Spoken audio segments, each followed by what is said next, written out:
and welcome to Against All Odds, a program that is dedicated at looking at stories of people who've gone through tragedies within their own lives and, of course, coming out as survivors, from victims to survivors. And these stories, some of you can relate with them because they come from real people who live within our communities and societies. Of course, like they always say, there is light at the end of the tunnel. So it is important to note that as much as they've been victims, they've come through and become survivors. So I'd like you to join me on this journey as we take a look at tragedies, misfortunes, abuse, and different issues that have affected people, but they come out at the top. My name is Rachel Mwenyeheli, and this is Against All Odds. So, joining me today on the program, I do have Jerry, who happens to be a sexual abuse survivor, and would like to welcome him on the show. Thank you so much for joining us, Jerry. We appreciate you coming through. Thank you so much, Rachel. Great. So let's start off and taking a look at your background. If you can tell us a little bit about your upbringing and, of course, your education level as well as professionalism. Well, Jerry grew up in Mashingo, his first part of life, from grade 1 to 3. That's when I was going to Harare Primary School in Gutu, Neropiri. I was born in Gutu Mission Hospital in 1985 on a Sunday around peak hour, evening peak hour. And it's one of those kind of things where Jerry was born alone in his own family. I'm the only child from my mother's home. And I grew up that kind of life where I isolate myself from everybody who were born with a brother or a sister, because for me, it took me time to accept that each and every person I come across in the street is my brother or my sister. Interesting. So growing up and you being the only child in your family, did you actually have time to socialize with other children within the community itself? Yes, I think I did have time to socialize with other children through books that I always read, because I grew up in Mandara at some other point in time, and then I started living in Ballentine Park where my mom used to work. She's always been a maid from 1987 when she came to Harare, and I always stayed there with her all the time when I was here in Harare, from 1993 up to now. And I'm mama's big boy, and I love it. Yeah, that's amazing. Now let's take a look at your level of education. Did you manage to sail through a school with ease, or there were some challenges that you also faced at this particular time? Well, my O level was good. Like when I was in ordinary level at Mapuko High School, I got my 6 O level subjects, 6 O level passes, including the subject that I loved most, which were sciences. That is mathematics and physical science, chemistry and biology. And it's something that I just loved. I wanted to be a doctor, because from grade 1, I always say, when I grow up, I want to be a doctor.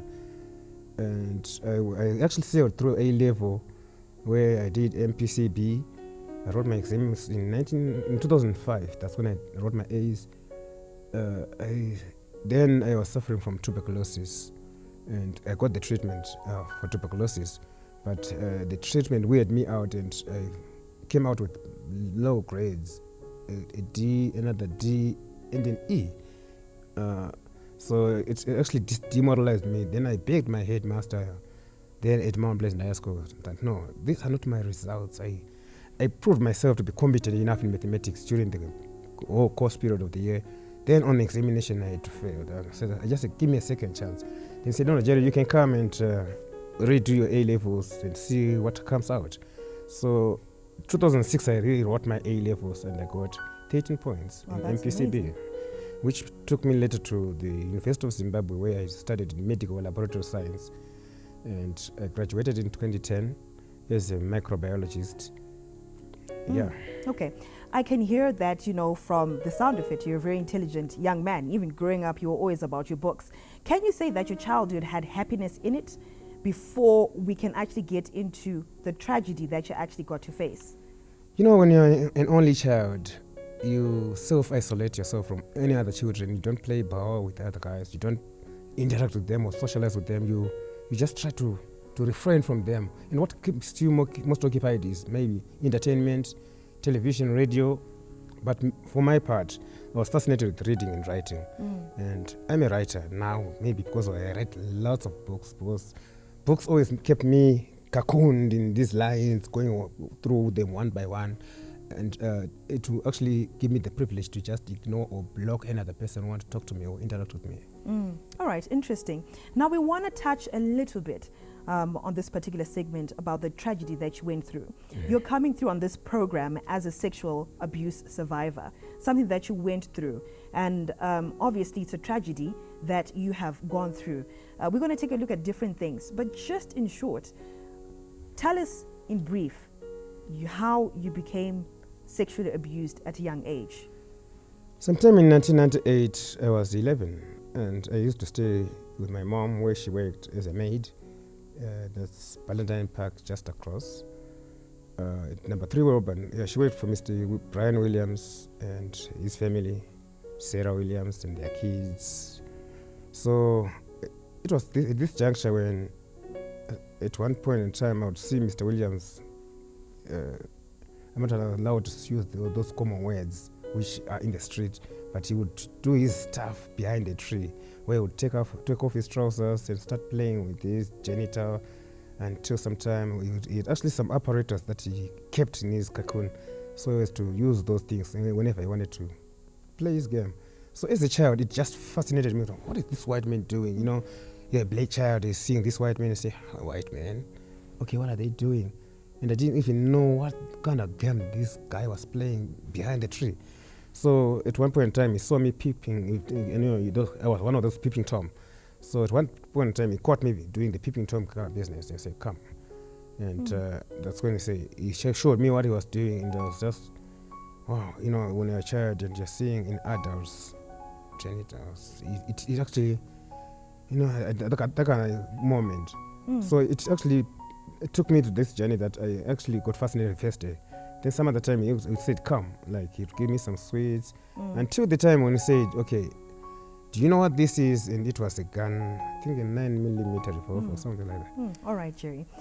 Now, obviously, we're about to get into more detail when it comes to the story of sexual abuse by Jerry. As a survivor right here against all odds. We'll be right back. Don't go anywhere.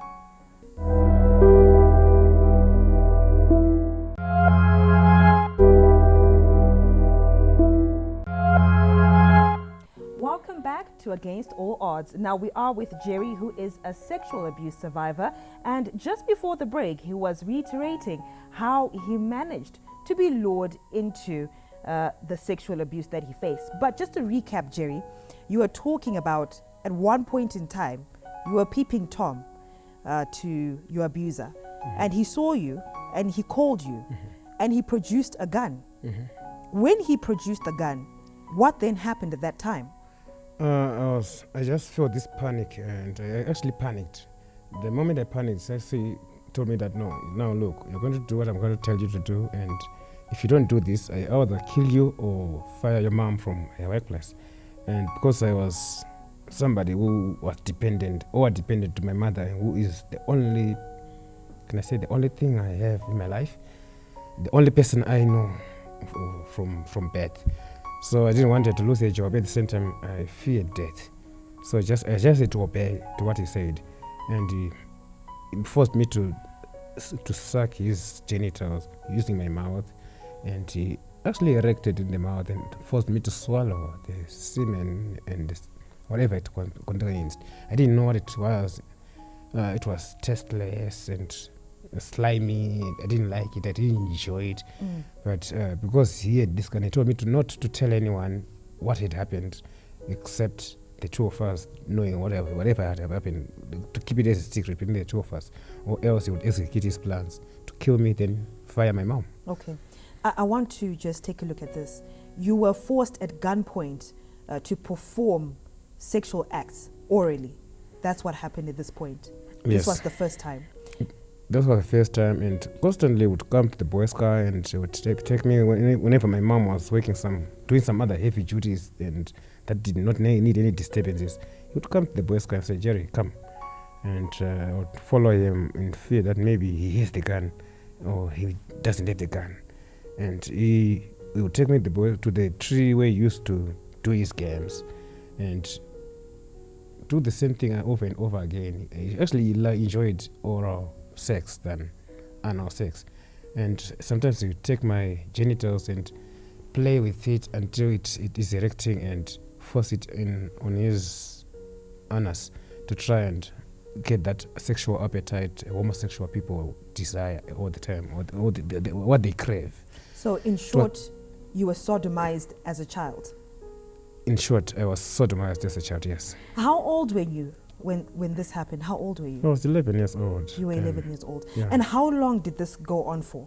It went on for about 2 to 3 months, 2.5 months or so. Before my mom discovered that, oh, this has been happening all along. And because the day she discovered, it was actually when she left work and said, let me check on my son, what he's doing. Is he doing his homework? Then he found me with this jersey. It was one of those red and white jerseys, which was full of grass all over, and my head was dead grass also. They said, Jerry, what were you doing? Were you playing outside and not doing homework? He said, no, ma'am. No. They said, no, look, your jerseys got some grass all over. I didn't actually notice that they had grass all over my body. That's when she discovered and said, no, sit down and explain to me what has been happening. And I just started crying. I couldn't explain what happened to my mom. And I just said, Mr. William did what he did to me, and I couldn't tell you, Mom. I was afraid that you would lose your job. I was afraid that he would kill me also, since he had a gun. And all she could do was to sit on the bed and start crying. She never went back to work that day. Okay. After your mom finding out that you have been sexually abused by her employer, who happens to be her boss at that time, what action did she take from there on? Did she take any action at all? Yes, she did. She waited for my dad to arrive from work, and she shared the incident to what happened, how she discovered that Mr. Williams had been sodomizing me through and through for the past 2.5 months. And Dad immediately said, no, let's make it a police case. So the two of them went to Ballentine Police Station. They went to Ballentine Police Station, where they reported the matter sometime in September 1998. And the Ballentine police officers referred the matter to another station where they reported, which was Highlands Police Station then, and I think it's until now. And when it was sent to the Highlands Police Station, nothing was done, and the IO actually tipped off Mr. Williams that this is a very serious case which can take you to prison for about 20 years or more. So you need to take action. If you got money, you can leave the country. I will help you out. And he actually bribed his way through. He got the money then, and Mr. William, his family actually moved out of the country in 3 days after the matter was reported. Then he actually followed 5 days later and just disappeared. He was nowhere to be found. That's when I discovered that his house was already sold to. So it was actually, he had already retired from his workplace, and the house was sold, and we were forced to move out of the house, and my mom just left the job, and that was it. Okay, so in essence, you guys were still staying at his home whilst he was in the process of fleeing. Yeah. Okay. Yeah. All right. Yeah. So you've just heard the story there coming through there from Jerry as he gets to explain the sexual abuse that he actually got to face as a child. At 11 years old, he was sodomized by his mother's boss, who happened to be taking advantage of the situation.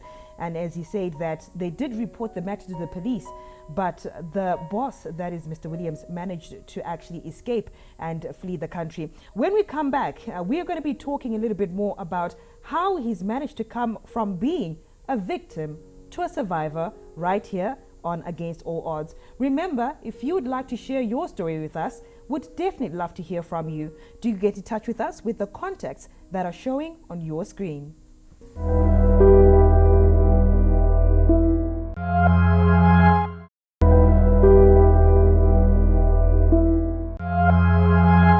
Welcome back to Against All Odds, and we're talking to Jerry, who is a sexual abuse survivor. Now, Jerry came from being sodomized at the age of 11, and of course there are some tragedies and traumas that he actually got to face. Jerry, if you can explain to us some of these traumas that you faced. I mean, from the age of 11, you being sodomized, and of course you wanted to get justice, but unfortunately it wasn't the case at the end. But in your growing up, what were some of the challenges that you faced, the traumas that you faced as you grew up as a young man here in Harare?